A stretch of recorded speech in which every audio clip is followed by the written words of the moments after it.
Esse é o primeiro episódio, né, da sequência da nossa cronologia de estudo, da origem das espécies e composição florestal. Vamos falar então dos primeiros seres de habitat terrestre, as briófitas. Olhando aqui o clado da evolução, partimos de um ambiente onde existia um ancestral comum, uma alga verde, predominante marinha, e conforme as condições foram melhorando e evoluindo, conseguimos adentrar o ambiente terrestre, vamos dizer assim. E os primeiros seres de ambiente terrestre são denominados briófitas. As briófitas são divididas em três diferentes divisões: as hepáticas, os musgos e os antoceros. O grupo da briófita, pessoal, é o segundo grupo maior em abundância de espécies, perdendo atrás apenas das angiospermas. No mundo, há cerca de 20 mil espécies, sendo que 1.610 foram registrados aqui no nosso país, no Brasil. Alguns aspectos gerais dessa planta. São plantas avasculares, com reprodução sexuada e dependem altamente da água. Apresentam anterozoides flagelados e reprodução do tipo haplodiplobionte, uma vez que a geração gametófita haploide é independente e dominante, enquanto a esporofítica é efêmera e dependente do gametófito diploide. Olhar a figura 1.1, pessoal. Aqui, essa figura 1.1 demonstra como funciona esse ciclo de vida do haplodiplobionte, sendo que tem uma estrutura do musgo, representada melhor aqui na figura 1.2, a estrutura, né, a morfologia desse musgo, das briófitas em gerais. E então, dividimos a parte superior em esporofítico e a de baixo em gametófito. Ocorre então a meiose, onde pega-se na cápsula os indivíduos diploides gerados e haploides, através dos esporos. Dá origem a protonema, e a protonema, pessoal, vai se desenvolvendo em cima do substrato, de um habitat ideal para os musgos, e assim se dá o ciclo novamente, fazendo os anterozoides, anterídeos, misturando o gametófito com o esporófito, germinando e assim por diante. De modo geral, pessoal, os musgos, as hepáticas e os antoceros são formados por estruturas básicas, comuns. Porém, cada grupo pode apresentar modificações morfológicas, que são ditadas pelo meio e a adaptação ao longo dos anos, da evolução. O esporófito, predominantemente diploide, produz os esporos haploides. Através de meiose, os esporos, quando dispersos, podem encontrar condições adequadas e germinar, dando assim origem a um protonema, conforme exemplificado na figura 1.1. O protonema, a partir do protonema inicial, se originam outros gametófitos, nos quais apresentam filídeos, caulídeos e rizóides.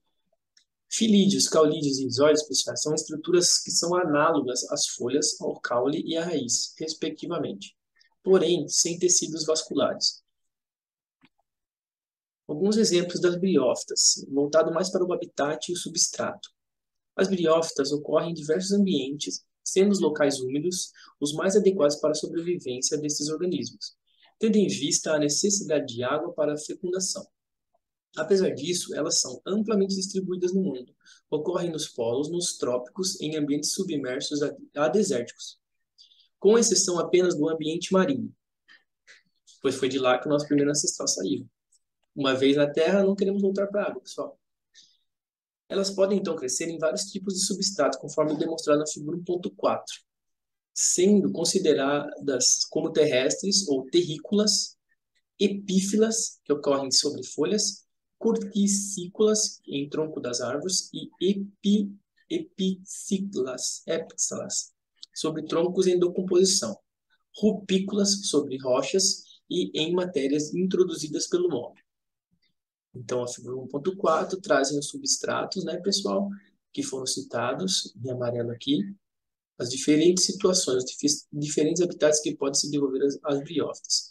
E aqui embaixo, pessoal, alguns exemplos da morfologia da folha, dos talos, do grupo das hepáticas.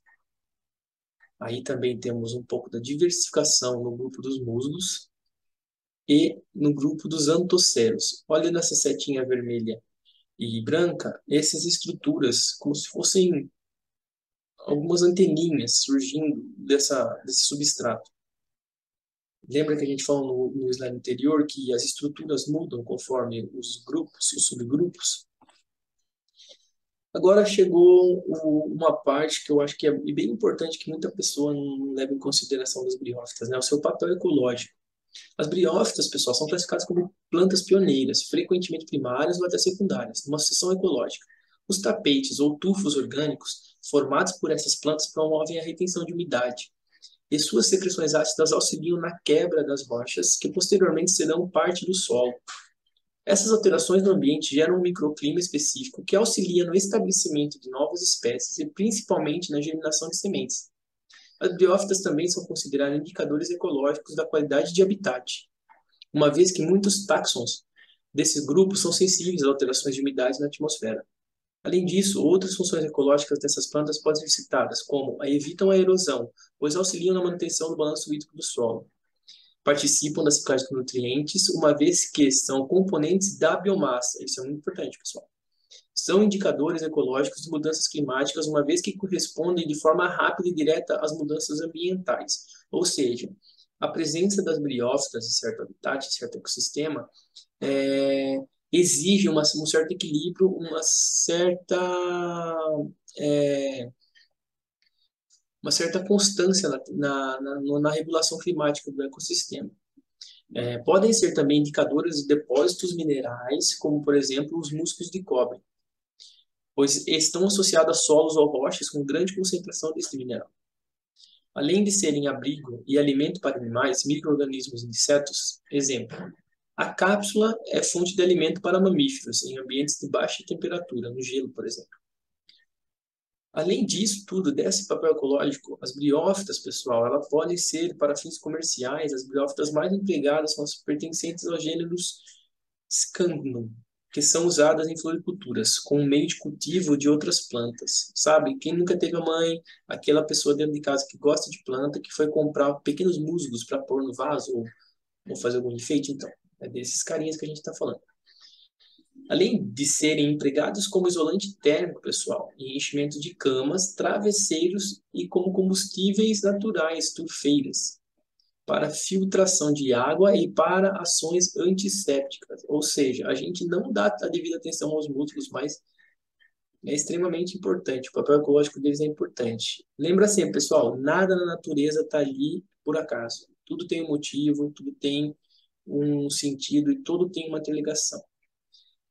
O que eu trago essas duas imagens demonstrando os estratos de uma floresta, porque é importante ressaltar que as briófitas, ela está desde a serrapilheira aqui embaixo até o topo das árvores, conforme já foi citado, porque elas conseguem colonizar habitats dos mais diversos. Então, quando a gente entra na floresta, vale a pena a gente começar a pensar e olhar a prestar atenção na presença das briófitas, porque foram elas as primeiras estruturas do reino da nossa flora a habitar o ambiente terrestre, a dar origem a novos desenvolvimentos que depois vão vir posteriormente as pteridófitas, as gimnospermas e depois as grandes angiospermas. Veja quão fascinante é isso. Para mais informações, pessoal, até o próximo. Obrigado.